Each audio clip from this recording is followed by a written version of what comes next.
ನಮಸ್ಕಾರ ಫ್ರೆಂಡ್ಸ್, ಎಲ್ಲರೂ ಹೇಗಿದ್ದೀರಾ? ನಾನಂತೂ ಸಕ್ಕತ್ತಾಗಿದ್ದೀನಿ. ವೆಲ್ಕಮ್ ಟು ನಮ್ಮ ಹೆಜ್ಜೆ ಗುರುತು. ಇವತ್ತಿನ ವೀಡಿಯೋಲಿ ಒಂದು ಒಳ್ಳೆ ಇನ್ಫಾರ್ಮೇಷನ್ ವೀಡಿಯೋ ಅಂತಲೇ ಹೇಳ್ಬೋದು.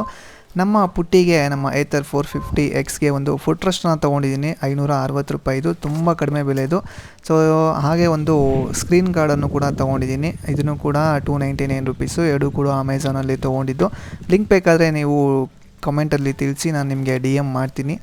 ಹಾಗೆ ಇದನ್ನು ಇನ್ಸ್ಟಾಲ್ ಮಾಡೋದು ಹೇಗೆ ಅಂತಲೂ ಕೂಡ ತೋರಿಸ್ತಾ ಇದ್ದೀನಿ. ಸಿಂಪಲ್ಲಾಗಿ ನೋಡ್ಕೊಬಿಡಿ, ಆರಾಮಾಗಿ ಅಲ್ಲಿರೋ ಸ್ಕ್ರೂಸ್ನೇ ತೆಗೆದು ನೀವು ಕೂಡ ಹಾಕ್ಕೋಬೋದು. ಸೊ ಬನ್ನಿ ಇನ್ಸ್ಟಾಲ್ ಮಾಡೋಣ. ಸೊ ಸುಮ್ಮನೆ ಶೋರೂಮಲ್ಲಿ ಕೇಳಿದೆ ನಾನು, ಒಂದು 3000 ಏನೋ ಇದೆ ಅದು ಒಂದು ಸೈಡ್ದು. ಇದು 2 ಸೈಡ್ ಬರ್ತಾಯಿದೆ. ನಾನು ಸ್ವಲ್ಪ ಬಜೆಟ್ ಫ್ರೆಂಡ್ಲಿ ನೋಡೋಣ ಅಂತ ಆನ್ಲೈನಲ್ಲಿ ನೋಡಿದೆ, ನನಗೆ ಇದು ಸಿಕ್ತು. ತುಂಬಾ ಚೆನ್ನಾಗಿದೆ ಗುರು. ನಾನು ಅಷ್ಟೊಂದು ಕ್ವಾಲಿಟಿ ಇರುತ್ತೆ ಅಂತ ಅಂದ್ಕೊಂಡಿರಲಿಲ್ಲ. 560 ರೂಪಾಯಿಗೆ ಯಾವ ಥರ ಇರುತ್ತೆ ಗುರು ಅಂತ ಒಂದು ವಿಡಿಯೋ ಆದರೂ ಮಾಡೋಣ ತೊಗೊಂಡು. ಚೆನ್ನಾಗಿದ್ದರೆ ಚೆನ್ನಾಗಿದೆ ಅಂತ ಹೇಳಬೇಕು, ಚೆನ್ನಾಗಿಲ್ಲ ಅಂದರೆ ಚೆನ್ನಾಗಿಲ್ಲ ಅಂತ ಹೇಳಬೇಕು. ಸೊ ತುಂಬಾ ಚೆನ್ನಾಗಿದೆ ಗುರು, ನನಗಂತೂ ಸಖತ್ ಇಷ್ಟ ಆಯಿತು. ಬರೀ 560 ರೂಪಾಯಿಗೆ ಇಂಥ ಒಳ್ಳೆ ಪ್ರಾಡಕ್ಟ್ ಸಿಕ್ಕಿದೆ ನನಗೆ. ಅದು 2 ಸೈಡು ಇದೆ ಗುರು. ಆರಾಮಾಗಿ ಒಂದು ಮಗುನ ಕೂರಿಸ್ಕೊಂಡು ಹಿಂದೆಗಡೆನೂ ಇನ್ನೊಬ್ಬರನ್ನ ಕೂತ್ಕೊಂಡು ಆರಾಮಾಗಿ 3 ಜನ ಕೂಡ ಟ್ರಾವೆಲ್ ಮಾಡ್ಬೋದು. ಸೊ ನೋಡಿ, ಸ್ಕ್ರೂನ ತೆಗ್ದೆ. ಯಾಕೋ ಲೆಂತ್ ಸಾಕಾಗಲಿಲ್ಲ, ಅದು ತುಂಬ ಚಿಕ್ಕದು ಅನ್ನಿಸ್ತು. ಮತ್ತು ಅದೇ ಸ್ಕ್ರೂ ಹಾಕೋಕ್ಕಾಗಲಿಲ್ಲ. ಸೊ ಅದಕ್ಕೆ ನಾನು ಅಂಗಡಿಗೆ ಹೋಗಿ ಒಂದು ಬೇರೆ ಸ್ಕ್ರೂನ ತೊಗೊಂಬಂದೆ, ಹೊಸದು. ಹೆಕ್ಸಾಗನಲ್ ಹೆಡ್ ಸಿಕ್ಕಿದ್ದು ನನಗೆ, ಸ್ನ್ಯಾಪ್ ಹೆಡ್ ಸಿಗಲಿಲ್ಲ. ಸ್ಕ್ರೂ ಅವರೇ ಪ್ರೊವೈಡ್ ಮಾಡಬೇಕಿತ್ತು, ಯಾಕೋ ಮರ್ತಿದ್ದಾರೆ ಅನಿಸುತ್ತೆ. ಮೇ ಬಿ ಕೊಟ್ಟಿಲ್ವೋ ಅಥವಾ ಮರ್ತಿದ್ದಾರೋ ಗೊತ್ತಿಲ್ಲ. ಸೊ ನಾನು ಅಂಗಡಿಯಲ್ಲಿ ತೊಗೊಂಬಂದೆ. ವೈಟ್ ಕಲರ್ ಇತ್ತು, ಯಾಕೋ ಒಂಚೂರು ಇಷ್ಟ ಆಗಲಿಲ್ಲ ನನಗೆ. ಮತ್ತು ನಾನು ಅದಕ್ಕೆ ಮನೆಯಲ್ಲಿ ಪೇಂಟ್ ತಂದಿದ್ವಿ, ಉಳಿದಿತ್ತು ಇನ್ನೂ ಬ್ಲ್ಯಾಕ್ ಕಲರ್ದು. ಸೊ ಅದನ್ನು ಸ್ಪ್ರೇ ಮಾಡಿಬಿಟ್ಟು ನೀಟಾಗಿ ಮತ್ತೆ ಇನ್ಸ್ಟಾಲ್ ಮಾಡೋಣ. ಸೊ ಮನೆಗೆ ತಂದಿದ್ದು ಪೇಂಟು ನಮ್ಮ ಇದಕ್ಕೆ ಡೆಕೋರೇಷನ್ ಮಾಡೋಕ್ಕೆ ಅಂತ. ಸೊ ಹೆಂಗಿದ್ರು ಉಳಿದಿತ್ತು, ಅದನ್ನೇ ತೊಗೊಂಡು ಸ್ವಲ್ಪ ಸ್ಪ್ರೇ ಮಾಡಿಕೊಂಡೆ.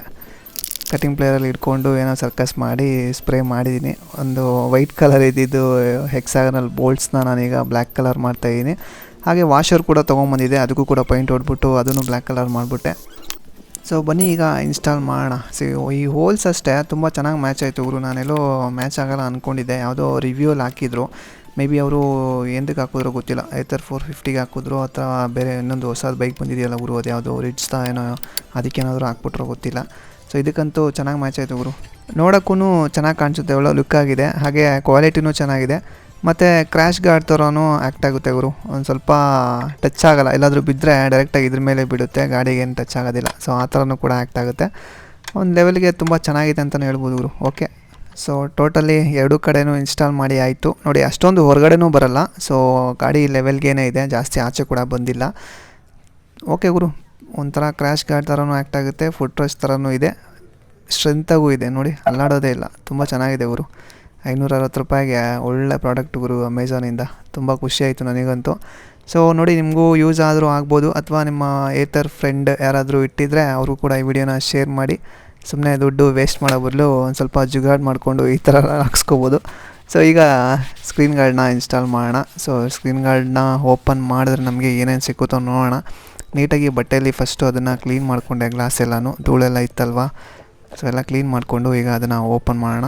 ಸೊ ಬಾಕ್ಸಲ್ಲಿ ನಿಮಗೆ ಒಂದು ಸ್ಕ್ರೀನ್ ಗಾರ್ಡು ಮತ್ತು ಈ ಒಂದು ಯಾವುದೋ ಪ್ಲಾಸ್ಟಿಕ್ದು ಒಂದು ರೆಡ್ ಥರ ಇದೆ ಗುರು, ಏರ್ ಬಬಲ್ ಏನಾದರೂ ಬಂದರೆ ಅದನ್ನ ರಿಮೂವ್ ಮಾಡೋದಕ್ಕೆ. ಮತ್ತು ವೆಟ್ ವೈಪ್ಸ್ ಕೂಡ ಇದೆ, ಒಂದು ಡ್ರೈ ವೈಪ್ಸ್ ಕೂಡ ಇದೆ. ಮೊಬೈಲ್ಗೆ ನೀವು ಸ್ಕ್ರೀನ್ ಗಾರ್ಡು ಆನ್ಲೈನಲ್ಲಿ ಬುಕ್ ಮಾಡಿಕೊಂಡು ನೀವೇ ಹಾಕ್ಕೊಂಡಿದ್ರೆ ಗೊತ್ತಾಗಿರುತ್ತೆ ನಿಮಗೆ. ಅದರಲ್ಲಿ 2 ಕೊಟ್ಟಿರ್ತಾನೆ ಗುರು, ಒಂದು ವೆಟ್ಟು ಒಂದು ಡ್ರೈ ಅಂತ.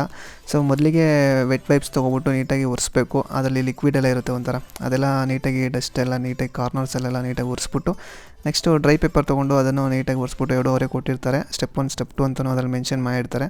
ನೀವು ನೀಟಾಗಿ ಓದ್ಕೊಂಡು ನೀಟಾಗಿ ಈಗ ಡ್ರೈ ಒರೆಸ್ತಾಯಿದ್ದೀನಿ. ಎಲ್ಲ ನೀಟಾಗಿ ಒರೆಸ್ಬಿಟ್ಟು ಡಸ್ಟ್ ಎಲ್ಲ ತೆಗೆದ್ಬಿಟ್ಟು ನೆಕ್ಸ್ಟು ಪೇಪರ್ನ ತೊಗೊಂಡು ಅಂಟಿಸ್ಬೇಕು ಗುರು. ಅಷ್ಟೇ, ಸಿಂಪಲಾಗಿರುತ್ತೆ, ನೀವೇ ಹಾಕ್ಕೋಬೋದು.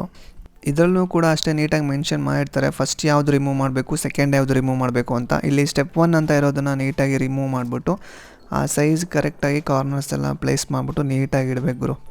ನೀಟಾಗಿ ಇಟ್ಟರೆ ಅದೇ ಎಲ್ಲ ಫುಲ್ಲು ಫಾರ್ಮ್ ಆಗುತ್ತೆ. ನೋಡಿ, ನಾನು ಇಡ್ತಾಯಿದ್ದೀನಿ ಈಗ. ನೋಡಿ, ಅದೇ ನೀಟಾಗಿ ಫಾರ್ಮ್ ಆಗುತ್ತೆ, ಫುಲ್ ಅಂಟ್ಕೊಳ್ಳುತ್ತೆ. ಆವಾಗ ಅಲ್ಲಿ ಕೊಟ್ಟಿರೋವಂಥ ಒಂದು ಪ್ಯಾಡ್ ಏನಿದೆ ಅದನ್ನು ಇಟ್ಕೊಂಡು ನೀಟಾಗಿ ಒರೆಸ್ಬಿಡಿ. ಸೊ ಎಲ್ಲೂ ಏರ್ ಬಬಲ್ ಎಲ್ಲೂ ಕಾಣದೇ ಇರೋ ಥರ ನೀಟಾಗಿ ಒರೆಸ್ಬಿಟ್ಟು, ನೆಕ್ಸ್ಟ್ ಇನ್ನೊಂದು ಪೇಪರ್ ಇದೆಯಲ್ವ, ಅಲ್ಲಿ ರಿಮೂವ್ ಅಂತ ಕೊಟ್ಟಿರ್ತಾರೆ ಸ್ಟೆಪ್ 2. ಸೊ ಅದನ್ನು ಇಟ್ಕೊಂಡು ತೆಗೆದುಬಿಟ್ರೆ ಮುಗೀತು ಗುರು. ಇಷ್ಟೇ ಸ್ಕ್ರೀನ್ ಗಾರ್ಡ್ ಹಾಕೋದು, ತುಂಬಾ ಈಸಿ.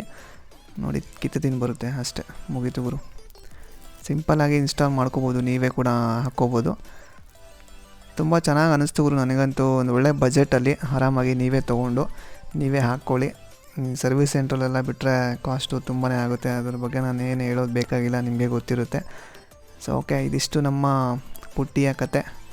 ಇನ್ಫಾರ್ಮೇಷನ್ ಇಷ್ಟ ಆಯಿತು ಅಂತ ಅನ್ಕೋತೀನಿ. ಇಷ್ಟ ಆದರೆ ನಿಮ್ಮ ಏತರ್ ಇಟ್ಟಿರೋ ಫ್ರೆಂಡ್ಸ್ಗೆಲ್ಲನೂ ವಿಡಿಯೋನ ಶೇರ್ ಮಾಡಿ ದುಡ್ಡನ್ನು ಉಳಿಸ್ಕೊಳ್ಳೋದಕ್ಕೆ ಹೇಳಿ. ಮತ್ತೆ ಸಿಗ್ತೀನಿ ನಾನು ಮುಂದಿನ ವೀಡಿಯೋಗಳಲ್ಲಿ. ಹಾಗೆ ಇನ್ನೊಂದು ವಿಷಯ ಹೇಳೋದು ಮರ್ತೆ, ಈ ಬೈಕ್ ಓಡಿಸೋರಿಗೆ ಗೊತ್ತಿರುತ್ತೆ ಬೆಲ್ಟ್ ಸೌಂಡ್ ಬರ್ತಾನೆ ಇರುತ್ತಲ್ವಾ. ಸೊ ಅದು ಬರಬಾರ್ದು ಅಂತ ಚೈನ್ ಸ್ಪ್ರೇ ಥರ ಬೆಲ್ಟ್ಗೂ ಒಂದು ಸ್ಪ್ರೇ ತೊಗೊಂಡು ಯೂಸ್ ಮಾಡ್ತಾಯಿದ್ದಾರೆ.